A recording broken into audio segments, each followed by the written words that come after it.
If you're applying for internships and keep seeing experience required, it can seem like the system is working against you. You're told to get experience in order to get experience, and that's where most college students get stuck. I was there too, and the truth is that internships aren't given to the most qualified students, but to the ones who understand how the process actually works. Now in this video, I'll break down 4 practical tips to help you land that job, even if you are starting from zero. Now let's get into it. Tip number 1 is about LinkedIn and referrals. If you don't have a LinkedIn account yet, this is your sign to make one today. And no, LinkedIn is not only for professionals.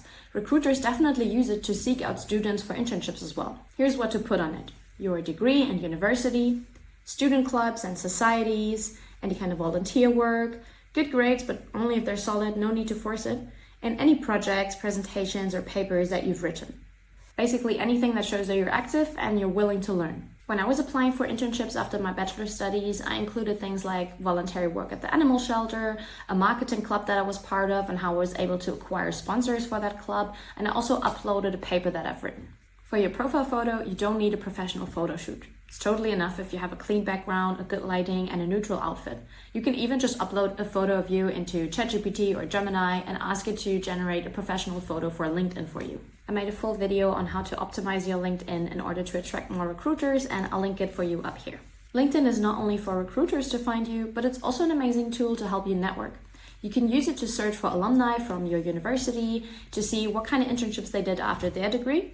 And you can also use it to look for your target company and people that are interning there at the moment to analyze their profiles. You can send them a connection request on LinkedIn, including a short message saying how you admire their career trajectory and asking basically for their experience at the company, how do you like it, without directly asking for any kind of referral yet. Once they answer, you have a foot in the door, and you can ask them for a short 15-minute call to answer some of your questions about the company, and that will be a great opportunity for you as well to ask for a referral, because keep in mind, people love to help other people, especially if you were leading with some kind of flattery. And also, referral systems usually work mutually beneficial for both parties. You can also filter jobs by date posted, because applying within the first 24 hours will dramatically increase your chances of actually getting that internship. Or you can even set a filter to internships with less than 10 applicants, again, increasing your chances of your application actually getting through to the hiring team. Tip number 2 is reframing your experience. Now that you set up and optimized your LinkedIn profile and networked with the relevant people, it's time to set up your CV. And this is where most students that think that they have no prior experience actually really mess up. You don't need a fancy internship to have relevant experience. You just need to reframe what you already did. Babysitter? That's responsibility, time management, and trust. Worked a newspaper route or at a retail job? That's consistency, communication, and reliability. Class projects? That's teamwork, problem solving, and often real tools or software. But here's the key. Don't just list the tasks that you've done, but show the impact. Numbers and results make a big difference. It might feel awkward and a bit over-engineered, but it shows recruiters what kind of value you brought to the places you worked at or to the group projects at university you were a part of. For example, newspaper delivery. Delivered more than 120 newspapers daily with a 100% on-time rate, demonstrating consistency and reliability. Retail or cafe job. Handled more than 50 customer interactions per shift, processed payments, and resolved issues to improve customer satisfaction.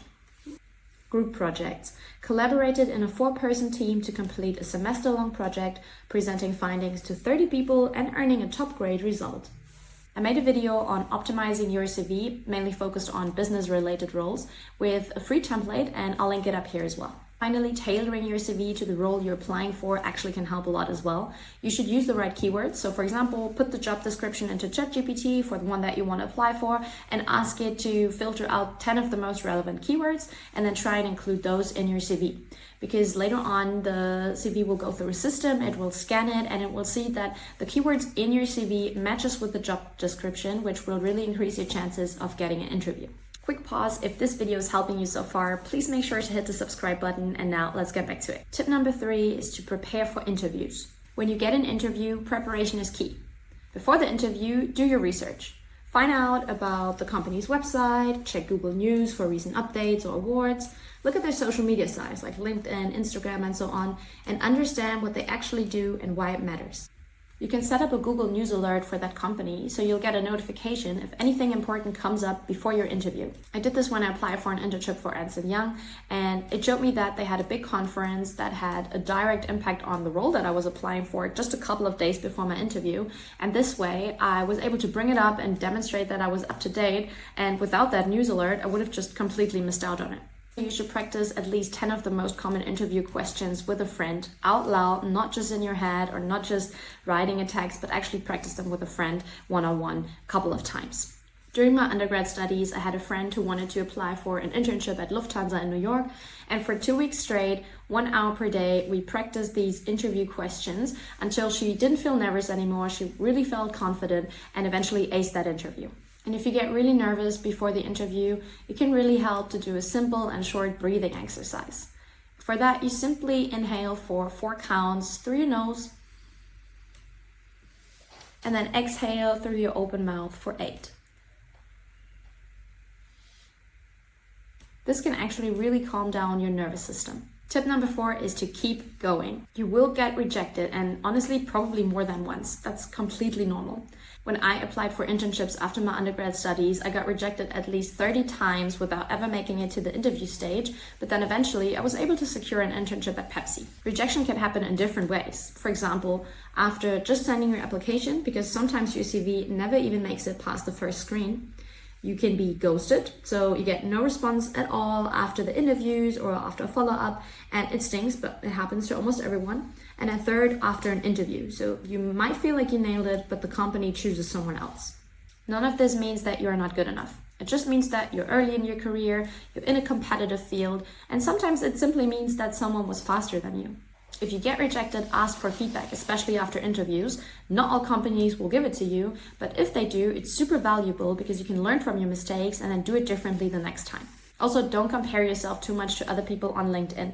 Everyone there posts their successes. No one posts the 30 rejections that they've already gone through. And keep in mind, everyone is on their own timeline. Even though we live in a society that preaches a certain career trajectory, that might not be the perfect way or the right way for you. And your time will come, and I'm sure you'll go your way no matter what. One last thing, be human. Don't try to sound perfect, don't over AI everything, because recruiters want to get to know you, and they will also notice if you've done everything with AI. So in times of AI, actually authenticity is key. And yes, my advice is to go for the big name companies in the beginning, because one strong brand in the beginning of your career can actually snowball into more opportunities than you might expect. If you found this helpful, like the video, subscribe, and I'll see you in the next one.